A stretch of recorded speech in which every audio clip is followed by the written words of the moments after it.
Welcome to Bible study. This is the Bible study we're preparing for Sunday, March 10th. It is the fourth Sunday in Lent in 2024, and we are in chapter 17 of the book of Acts. If you have a text handy, you will want to grab that so you can follow along and see a little more clearly what we're talking about. We're deep into Paul's second missionary journey. He had initially thought to go back and revisit the congregations he had visited. He had initially started in Southeast Asia Minor, what is today Turkey. Now he has traversed the entire Asia Minor, the entire Anatolian area, and he's over into northern Greece today, the area known as Macedonia. And he has visited Philippi, and there he has had two encounters, one with a new convert, a woman named Lydia, and then the conversion of the jailer in Philippi, both of which are unique for us, and we need to acknowledge this, that we really finally get individual stories of people coming to faith. We have had Cornelius earlier, but here's the first real stories of people coming to faith in Paul's missionary work. But of course, he has also run into opposition. He met the jailer in Philippi because he got thrown in jail. The owners of that slave had a vested interest in her demon possession. They were making money off of it. They were using her. And when Paul cast that demon out, they stirred up a crowd and had Paul hauled in front of the magistrates. He was beaten and imprisoned. Luke wants you to see something there, I believe, something about the opposition that Paul and Silas are experiencing here. It is motivated by usually greed or some self-interest. But oftentimes the charges that are brought against Paul are not actually what people are angry about. And then you have this other force that's at work here, and that is the crowd. In a Roman city, there was always this subcurrent of tension with the people who lived there and those who ruled over it. They had no real police force at the time, and they lived really in terror that there would be a popular uprising against them. And they had very little means to stop that once it happened.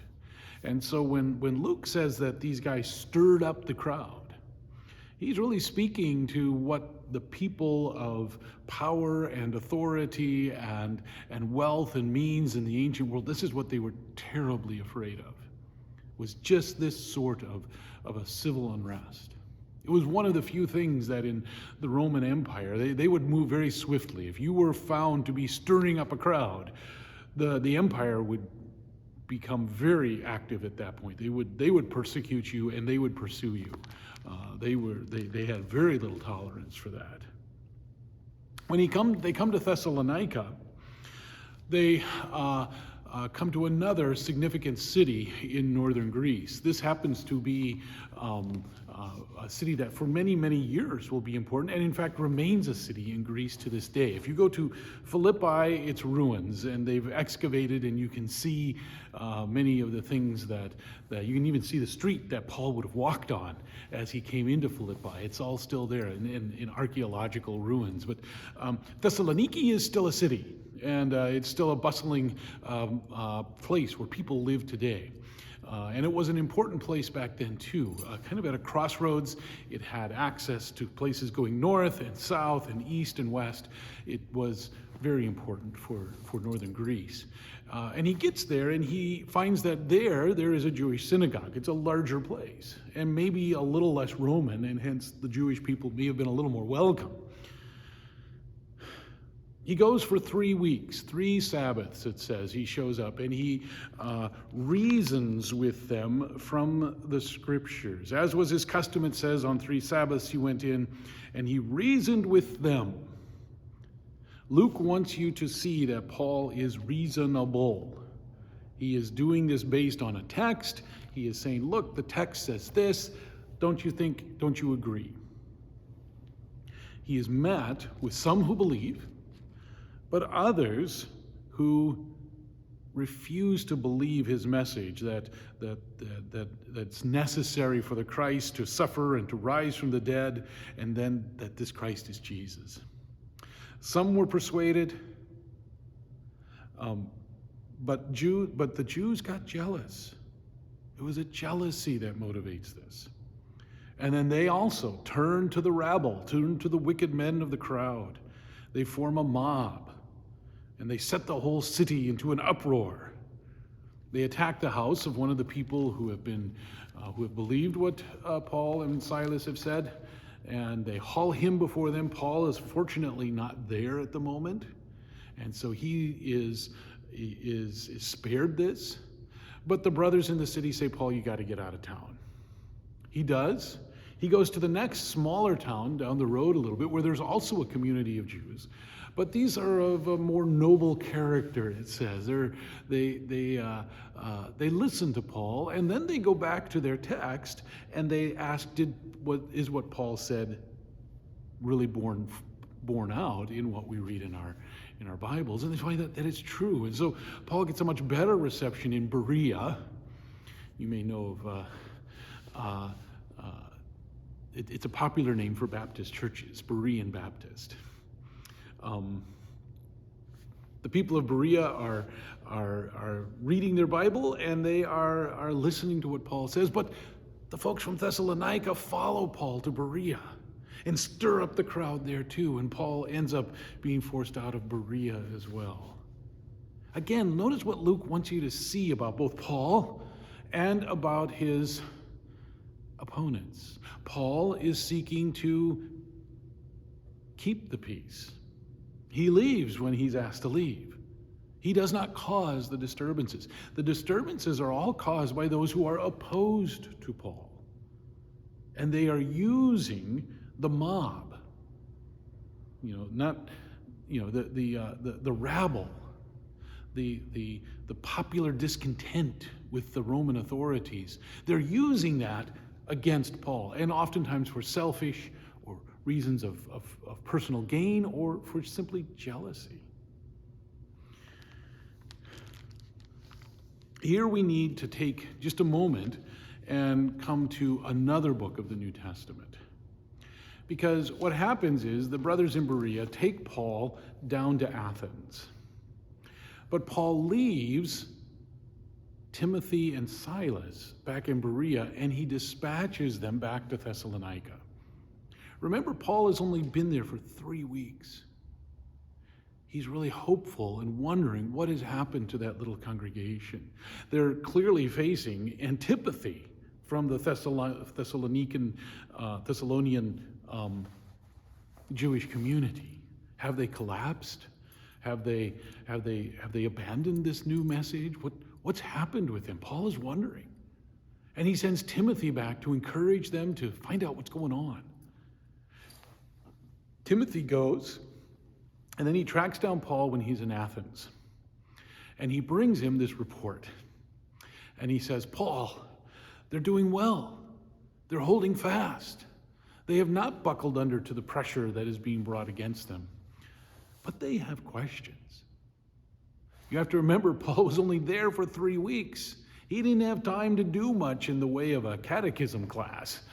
He only had 3 weeks to tell them Jesus is the Messiah, but they didn't really know what the implications of that were. And clearly, one of the things that Paul has been talking about is that this Jesus, who fulfills some of the promises of the Messiah, suffering and dying and rising again, has not fulfilled all of them.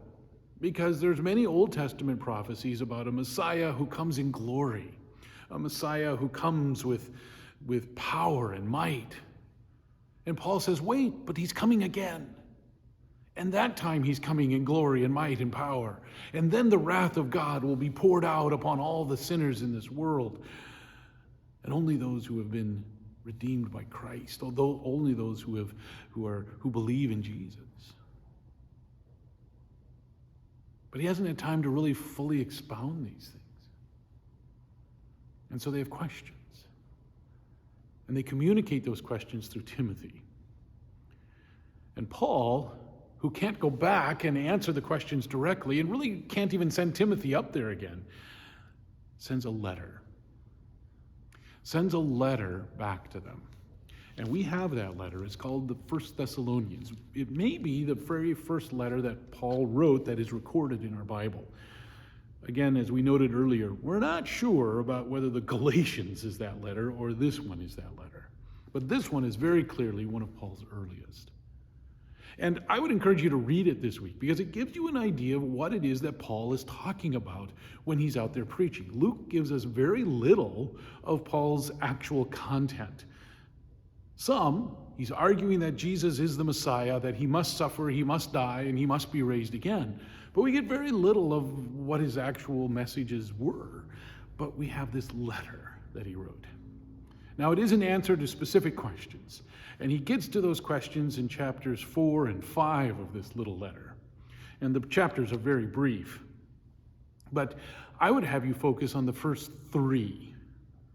Because in those first 3 letters, our first 3 chapters of the First Thessalonians, he prepares them for the answers that he's giving. And I think that's something that we need to hear today too, because I think we oftentimes have forgotten it. Paul is addressing this whole question of the return of Jesus, the second coming, the parousia of Jesus, it's sometimes called. And like many people of the time, they understood that the world wasn't right, and that when a holy and just God showed up, surely there would be judgment, and Paul mentions it in here, there will be this wrath of God poured out upon the whole world. And they're afraid. Paul addresses that fear 3 times in those first 3 chapters. It's at the end of each of the chapters. In the first part, he just says, Jesus saves us from the wrath of God. Yes, the wrath comes, but the wrath is not all there is to say. Jesus saves us from the wrath of God.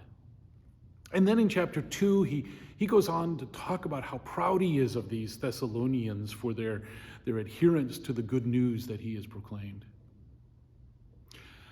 And then at the end of that, he says, and when Jesus comes again, you will be my boast. You will be my pride. I am going to say to Jesus on that last day, have you seen my people in Thessalonica? How proud I am of them. That on the last day, they won't be afraid of Jesus. They will be the object of Paul's praise. And Jesus will smile. And then in the final section there in chapter 3, he says, may our God and Father himself and our Lord Jesus direct our way to you. I want to come and visit you again. And may the Lord make you increase and abound in love for one another and for all, as we do for you, so that he may establish your hearts blameless in holiness before our God and Father at the coming of our Lord Jesus Christ with all his saints. It is God who makes you holy and blameless on that last day. I want you to notice what Paul is doing when he addresses the end of the world in this passage. He's bringing the fear down. He's taking it way down. Too often, I think, when people address the end of the world today, they seek to make the fear up. They make it greater. They seek to increase it and to make you and me afraid. If you ever hear somebody doing that to you as they're talking about the end of the world, I just encourage you, just turn around. Go away. Don't listen. Because consistently in the Bible, when it talks about the end of the world, it wants you to be less afraid, not more. Paul spends some time in Athens, and he has a very important conversation while he's there. Athens is the cultural center of the Greco-Roman world. This is where Plato lived. This is where Aristotle lived. This is where the great playwrights like Sophocles and Euripides and the like lived. This is where philosophers and authors and whole vast sweeps of history took place right here. We don't know if it's Paul's first time to visit or not, but he is waiting for them in Athens. and his spirit is provoked within him as he sees the city is full of idols. Even today, people still go to the Parthenon in Greece, which was a giant pagan temple, and there's several temples on the Acropolis there, and we know that the city at the time was just filled with them. He reasoned with the Jews in the synagogues and with devout persons, and in the marketplace every day, those who happened to be there. But Epicurean and Stoic philosophers also conversed with him. There were some people there who had gone to college, and they wanted to talk more and hear more of what he had to say.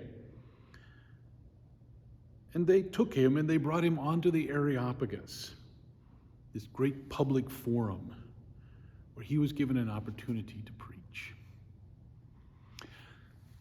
Paul's speech here is very interesting. I don't know if we're going to get to it. I think I'm going to wait for another video to do that one next week. But I'd encourage you to read it. And notice that Paul does not go with sort of a frontal assault on the idolatry of the people of Athens. Rather, he's very gentle with them. I think we could learn something from that. Pray that we get to see you Sunday. If you have any questions about Acts chapter 17 or any part of Acts, really, shoot me an email. Give me a call. We'd love to hear from you.